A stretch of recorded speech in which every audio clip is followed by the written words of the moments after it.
As we covered last night, sort of in breaking news, it happened sort of at the end of the afternoon. The government's chosen to send Australians returning from Wuhan to Christmas Island for quarantining. They're not in detention, they're in quarantine. Let me be very clear before they can return to the mainland, with expert medical teams, Australians, deployed to assist them today.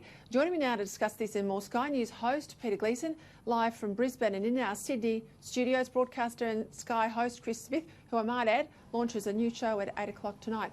I want to get into a whole lot of other issues related to coronavirus, but I can't let some of those column comments go in that package, gentlemen. Two struck me as very interesting. First, the Australian man there, Daniel Yang, coming to us from Wuhan on Skype or on an audio call, upset that he'll end up, he calls it, in quarantine in Australia, but he can't leave his home in Wuhan. He can't leave Wuhan. He's in lockdown with the Chinese. That's indefinitely. We have no idea when China will allow that city to be reopened. So why wouldn't you have quarantine in Australia and look after your fellow Australians rather than sit at home in detention indefinitely in China? Or am I reading it wrong, Peter Gleeson?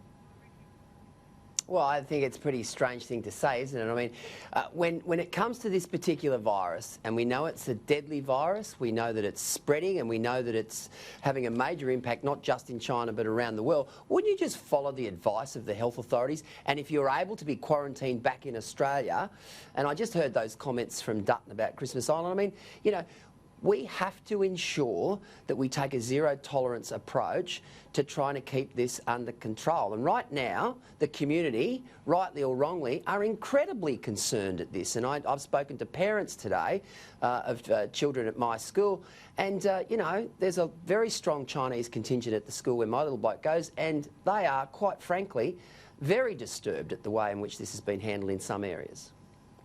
Yeah, look, at the cheap shot by Anthony Albanese that the government only wants to reopen Christmas Island to justify the Medivac expenditure last year, I thought was beyond the pale.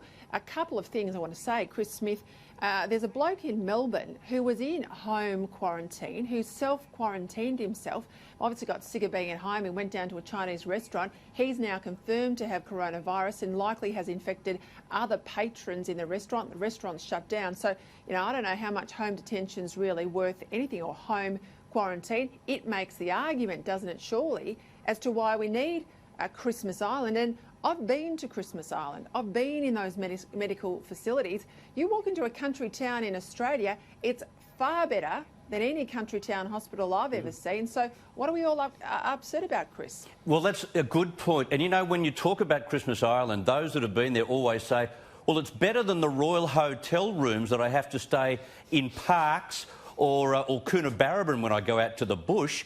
It's not Spartan. There's no razor wire. In this case, there certainly won't be anyone running around with guns. I can't believe that bloke who's in Wuhan and trapped having second thoughts about going down to Christmas Island. They're joking, aren't they? And you're right about Anthony Albanese. Throw in that little mix, Tony Bartoni from the AMA. Where is their suggestion? What do they want to do? Clear out Westmead Hospital in Sydney tomorrow? Impossible. Maybe the Q1 building in the Gold Coast, so that can be a quarantine station?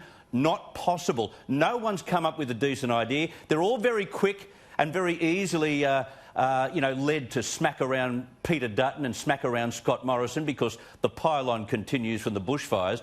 But they have come up with nothing today, zero.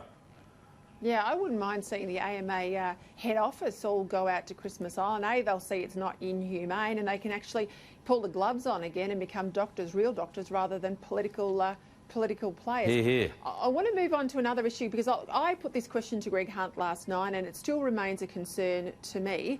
Why on earth, when British Airways is ceasing all flights in and out of China, American Airlines has done the same thing, why the hell are we allowing what it is, 5,000 to 7,000 people arrive from China? We know the Australians in China, the two mentioned by Greg Hunt, confirmed to have coronavirus. They're not even in Wuhan. Okay, Wuhan's only about the same distance between Sydney and Melbourne. You're not telling me people didn't get out before they locked the doors on the city. So why on earth are flights still coming in and out of here, Chris? Well, you're right. We have about 43, I think the number is, 43 flights on a 24-hour basis to all our airports. What is wrong with being a little over-careful here? I hope we're not sort of a little bit lackadaisical about cracking down on the spread of this virus because, oh, we don't want to be seen to be discriminating against Chinese Australians or Chinese residents. Like, I hope that's not part of the decision-making process. But if other countries are willing to not take the risk, we should not take the risk either. And, you know, the fact that we've got people who passed away in Beijing. Now, I lived in Beijing for 2 years. If you walk out onto the street in Beijing, you're in a train or you're in a bus, everywhere you go in public, it is cram-packed like sardines.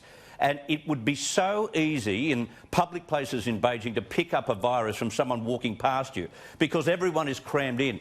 That's my biggest worry, is what's happening in Beijing to this particular virus and the spread of the virus. Wuhan will probably get through this because everyone is in lockdown and isolated.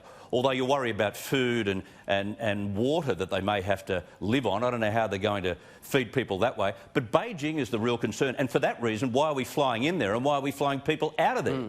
Exactly. Yeah, I mean, this is crazy, isn't it, Glee? So why don't we just, for a period of time, It's until we're inexplicable. comfortable the statistics are what they are and we've got a handle on this, I might underscore the point, there is no antiviral, there is no vaccine. So why wouldn't we have an abundance of caution?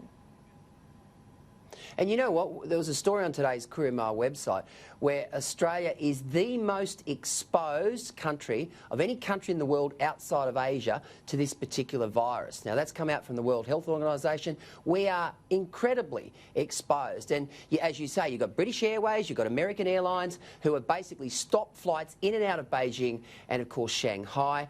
And of course this is going to affect tourism in this country. Of course it's going to affect business in this country. But I can tell you now, Peter, if we don't get this under control, if we don't ensure that this country is safe, it's going to do a lot worse damage than just stopping some flights in and out of China for, you know, maybe a 10 or 14-day period.